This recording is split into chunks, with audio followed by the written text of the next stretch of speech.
एक पथर चिप्स बुझे ट्रक उपर को गुलीमाड़ करिसेंती दुर्वृत्त। सुंदरगढ़ जिला कुत्रा थाना अंचल अपराधी दौरात्म्य देखा मिली। लिटिबाड़ा जंगल निकटरे एक पथर चिप्स बुझे ट्रक उपर को दुर्वृत्त माने गुलीमाड़ करी फेरार हो जाइछंती। हेले ट्रक्र ड्राइवर अल्पके बर्ती जाइथिबा बेले एही घटना को नहीं अंचल रे आतंक खेली जाइछि।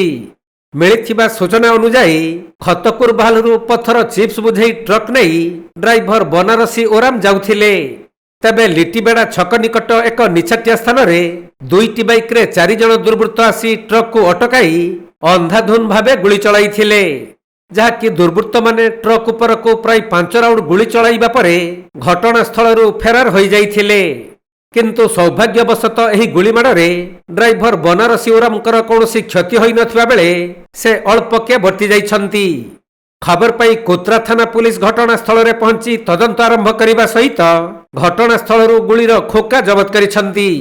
आउ केउ कारणरू दुर्वृत्त माने ट्रक उपर को गुलीमाड़ कले से नहीं अधिक अनुसंधान करुछि पुलिस।